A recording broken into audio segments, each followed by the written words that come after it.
મારું નામ ડૉક્ટર જયમીન પ્રણામી। હું નિગદામ સોસાયટીનો રહેવાસી છું। લગભગ છેલ્લા 15 વર્ષથી નિગદામ સોસાયટીમાં રહું છું। પણ પાયાની જરૂરિયાતો જેવી કે રોડ, રસ્તા, ગટર લાઇન, લાઇટની વ્યવસ્થા લગભગ છેલ્લા કેટલા ટાઈમથી 15 વર્ષથી રહું છું ત્યાં સુધી બિલકુલ થઈ નથી। એમ વારંવાર રજૂઆત કરવા છતાં કોઈ તંત્રનો કોઈ સાચો જવાબ કે કઈ ઉકેલ આવતો નથી। પહેલા તો આપણે જાણીએ કે સાયરા પંચાયતમાં હતું, એની ગ્રાન્ટ બી અલગથી આવે છે, તો બી કોઈ વિકાસના નામે સોસાયટીમાં ઝીરો છે।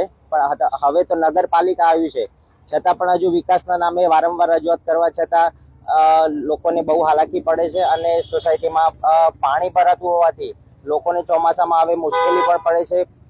અને હું પોતે ડૉક્ટર છું એટલે મને ખબર છે કે અહીંયા પાણી ભરાતું હોવાથી ડેન્ગ્યુ, મેલેરિયા ને જેવા રોગચાળા પણ દર વર્ષે ફાટી નીકળે છે।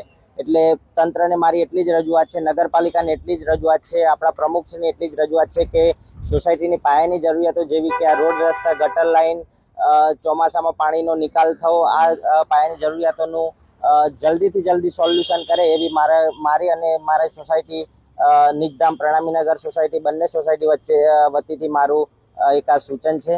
તો એ ધ્યાનમાં લઈ અને નગરપાલિકા આના માટે સત્વરે નિકાલ